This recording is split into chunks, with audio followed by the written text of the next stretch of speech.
आमची तर झोप उडवलीच आहे, पण स्वतःही जागत बसल्यात बाईसाहेब. आपण दुसऱ्याच्या घरात राहतो, घरातल्या वस्तूंना त्यांना विचारल्याशिवाय हात लावू नये असली काही पद्धतच नाही. सगळ्या वस्तू आपापल्या हव्या तशा विस्कटून टाकायच्या. हे बघ रमे, हे असलं काही माझ्या घरात चालणार नाही अजिबात. मला घरातली एकही वस्तू इकडची तिकडे केलेली चालत नाही. तुला जमत असेल तर राहा, नाही तर आत्ताच्या आत्ता या घरातून चालू पड बघू. तुझं काय ते हरवलेलं ना घर, ते शोध आणि जा बाई घरी एकदाची तुझ्या. जाऊ, पण कोणत्या तोंडाने जाऊ?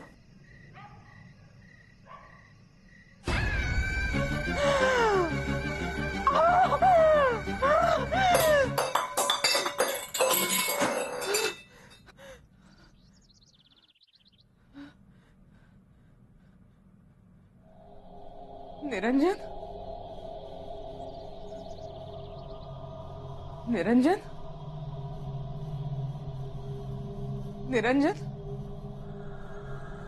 निरंजन,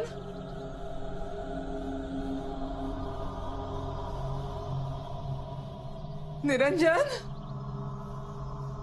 निरंजन.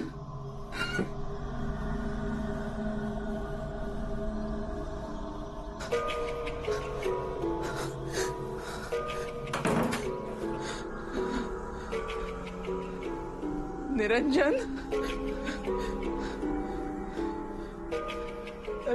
रमा,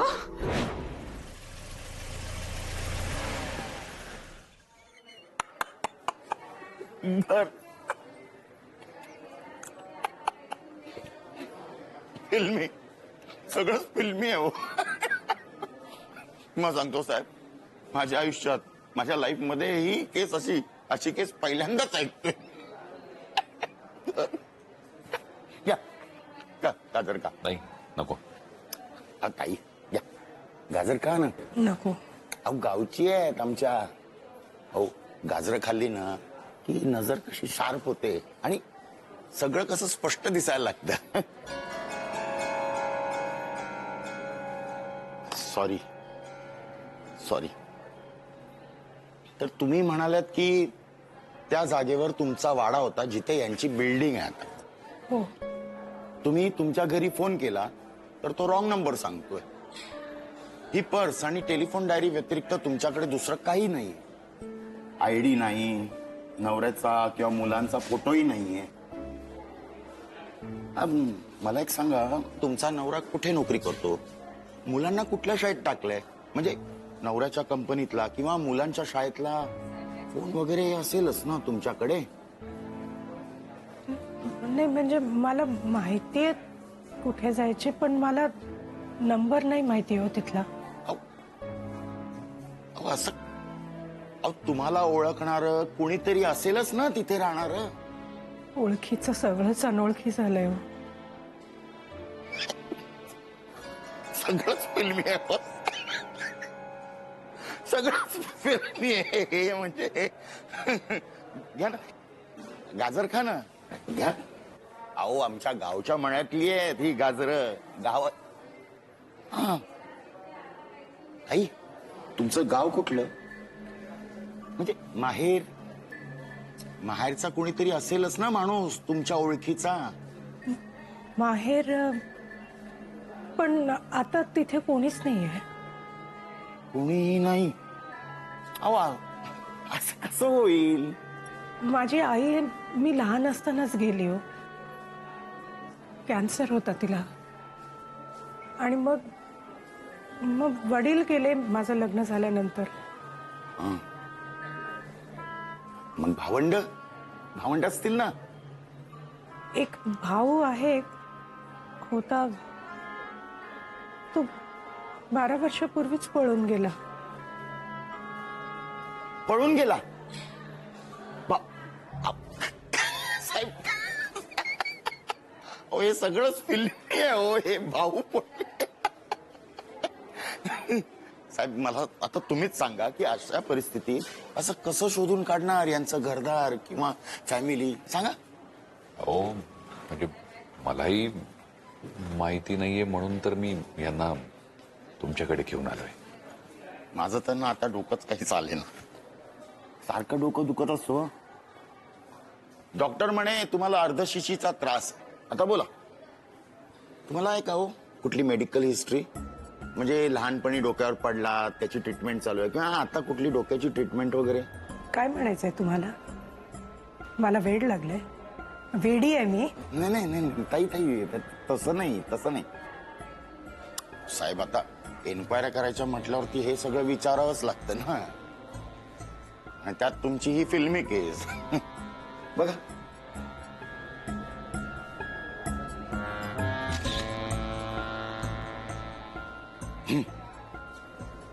मी तुमचा फोटो काढून घेतलाय, म्हणजे तो नेटवर्क करून आमच्या जवळच्या पोलीस स्टेशनला पाठवेन सगळ्या. काय आता तुम्ही तुमच्या नवऱ्याला आणि मुलाला शोधताय म्हटल्यावरती तेही तुम्हाला शोधत असतीलच ना, कुठल्या तरी चौकीत गेले असतीलच ना, म्हणून म्हटलं. हं? सापडतील, मी फुल शोध घेईन त्यांचा. हा, या तुम्ही आता निघालात तरी चालेल.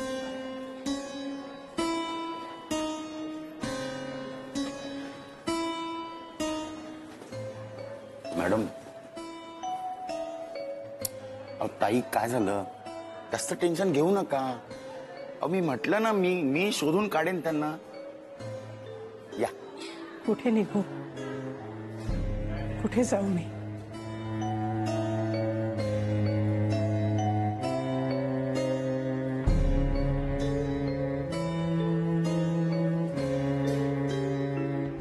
चला.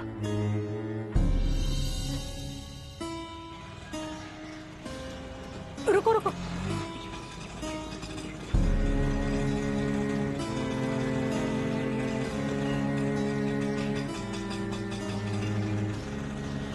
शंकर? शंकर? शंकर नाही, गंगा प्रसाद. चला चला.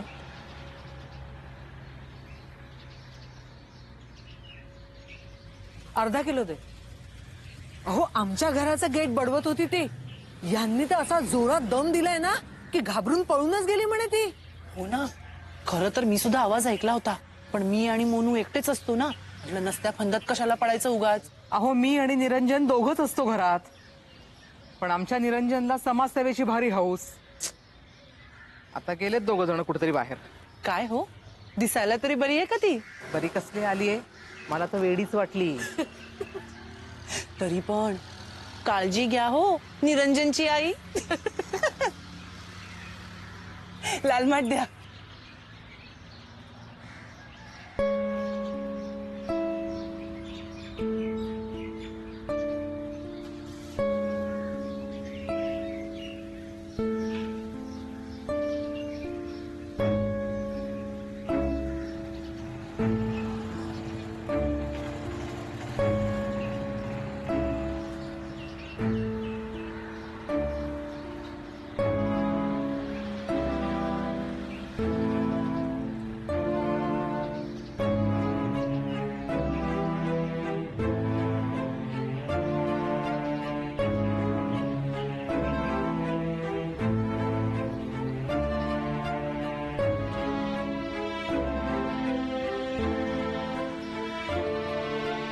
निरंजन,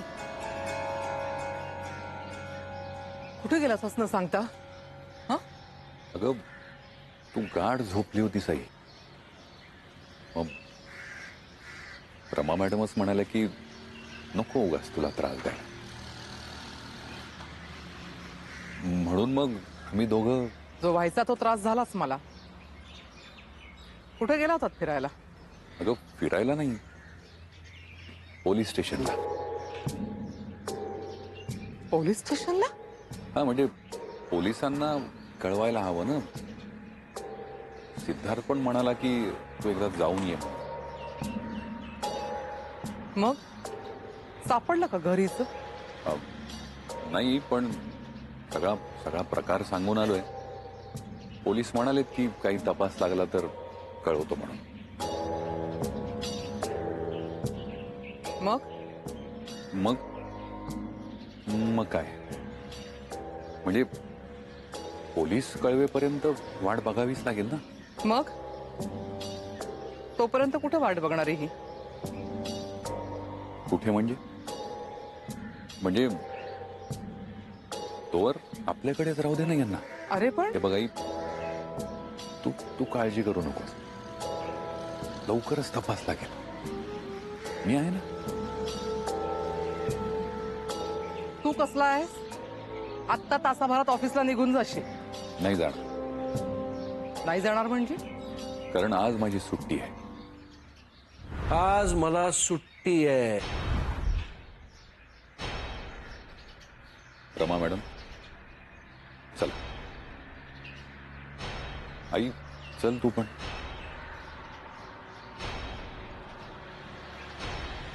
आपण आपण वर जाऊन बोलूया. हं? चला या.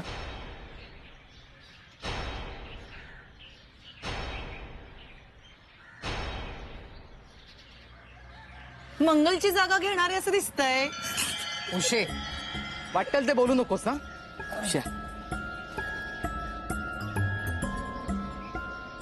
वहिनी, विनोदाचा भाग सोडा, पण मला खरंच तुमची काळजी वाटते. आणि आमचे दादा तर कायम म्हणायचे की या असल्या बायका घरच्यांना भुरळ पाडून घरात घुसतात आणि घरदार लुटून पसार होतात पुन्हा दुसरी शिकार करायला. हो ना. आणि तसा आपला निरंजन भोळसटच आहे बाई. मंगलचा अनुभव आहेच की. प्रत्येक वेळी तिचं नाव घेतलंच पाहिजे का? बर, राहिलं नाही घेणार, पण तुम्ही काळजी घ्या. हा,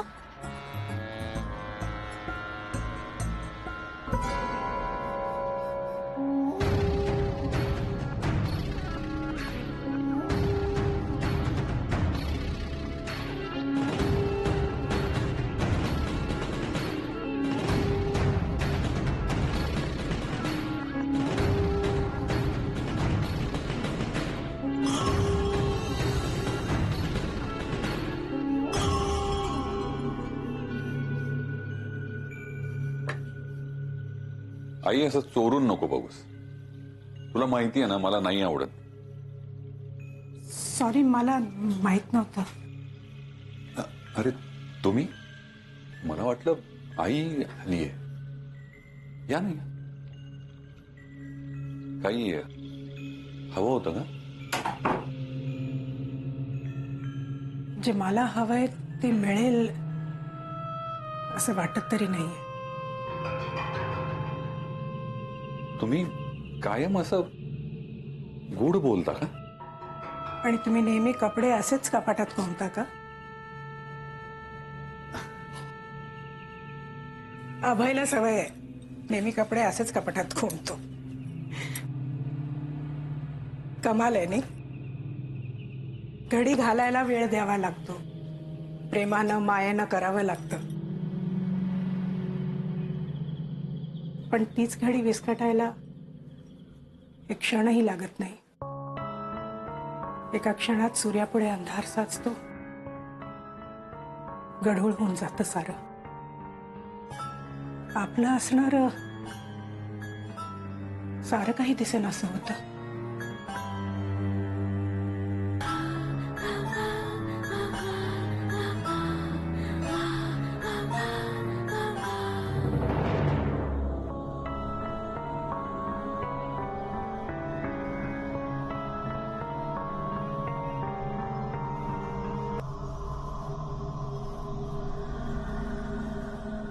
दोघं आतमध्ये आहेत की काय?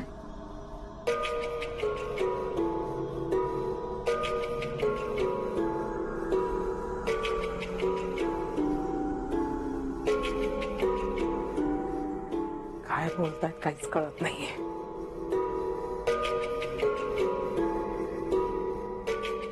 ते साठी काकू म्हणत होत्या तेच खरं आहे. त्या रमाला मी गरीब बिचारी समजत होते, पण ही ना जास्त शहाणी निघाली.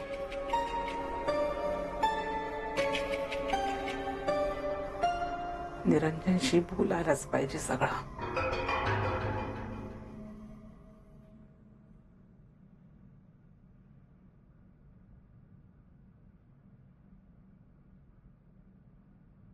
निरंजन, निरंजन. हॅलो.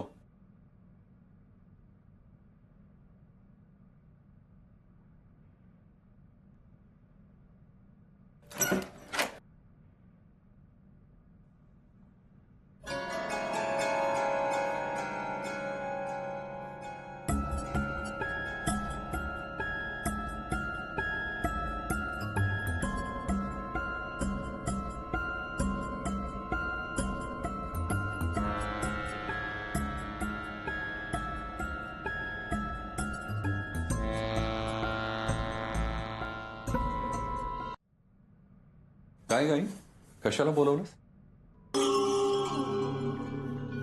कशाला बोलवलंस म्हणजे? आता काही बोलवायचं पण नाही का तुला मी? अगं मी बोललो का तरी काही? हेच, जिथे हवंय तिथे बोलायचं नाही, नको तिथे बोलायचं आणि अशी ही संकट ओढवून घ्यायची. आई काय बोलतेस तू नेमकं? स्पष्ट बोल ना. स्पष्टच बोलू आता. तुला म्हंटल होतं ना मदत करायला जाऊ नकोस म्हणून, तरी गेलास. त्याच्यामुळे घडतंय हे सगळं.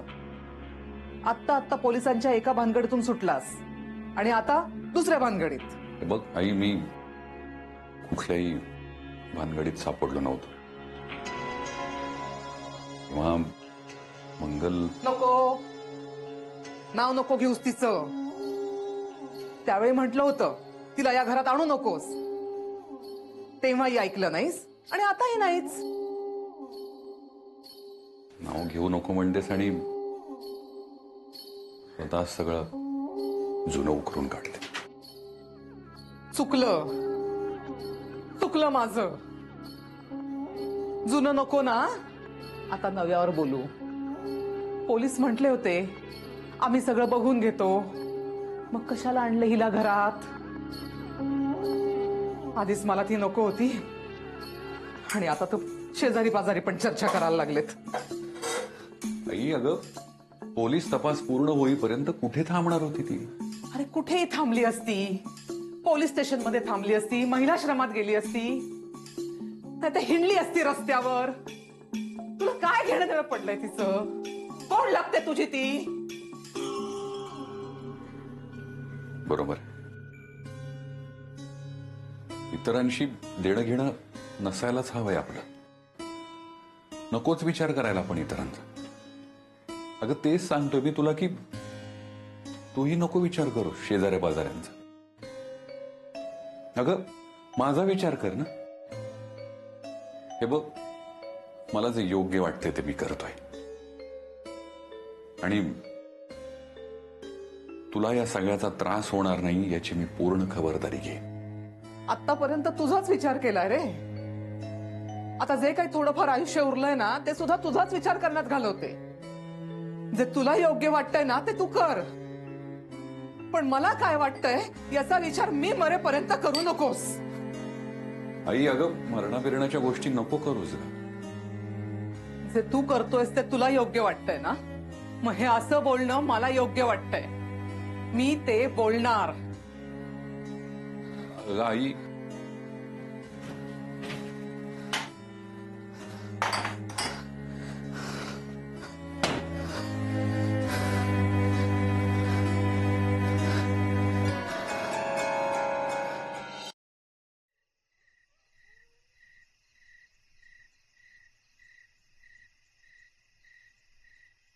Rama madam, Rama madam. आईचं बोलणं ऐकलं नसेल ना तिने? रमा मॅडम,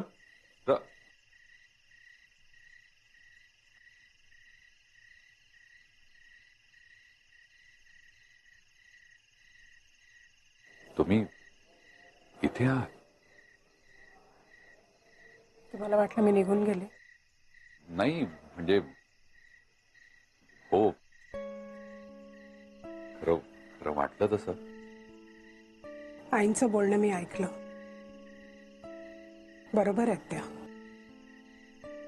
मी कुठली कोण मलाच अजून कळत नाहीये, तर त्यांना कसं कळणार? त्यात मी या घरात ठाण मांडून बसले आहे.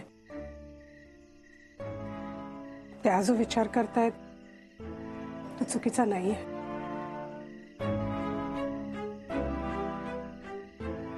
मी तुम्ही तिचं बोलणं मनावर घेऊ नका. माझ्या काळजीपोटी हे पोटी काळजी? अभयला वाटत असेल का हो माझी काळजी? तुम्ही इतकं करताय माझ्यासाठी, इतकी मदत करताय, जणू आपली जुनी ओळख आहे, नातं आहे जुनं.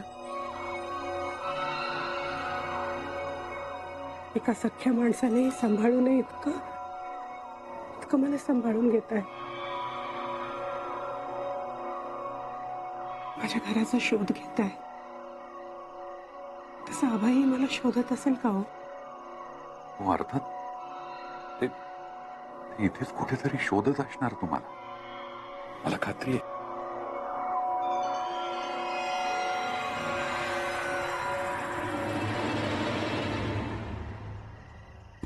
मला आता असं अजिबात वाटत नाहीये. 2 रात्र बायको घराच्या बाहेर गायब आहे. एखादा असता तर दुसऱ्या क्षणी समोर येऊन उभा राहिला असता आणि म्हणाला असता की घाबरू नकोस, मी आहे.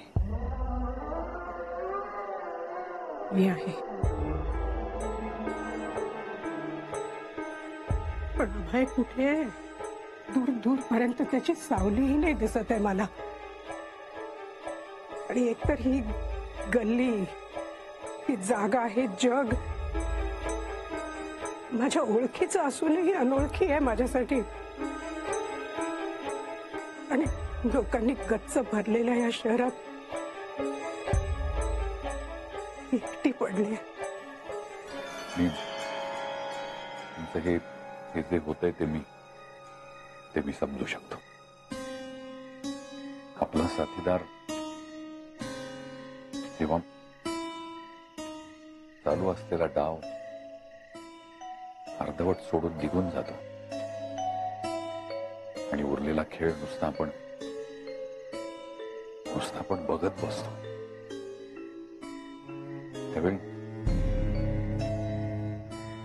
त्यावेळी त्याचं काय होतं, नेमकं काय होतं हे समजू शकतं मला.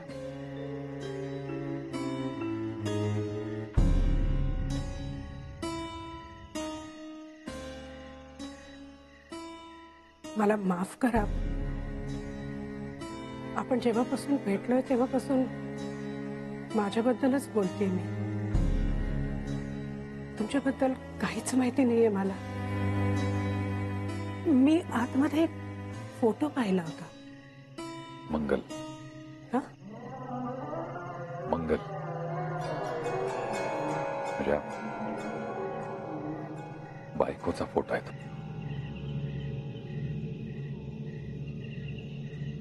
मग ती आता नाहीये या जगात.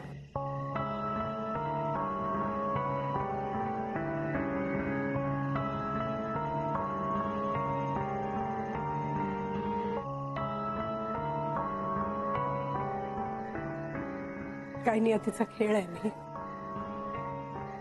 ती जिथे आहे तिथून ती परत नाही येऊ शकत. आणि मला जिथे जायचंय तिथे मी जाऊ नाही शकत.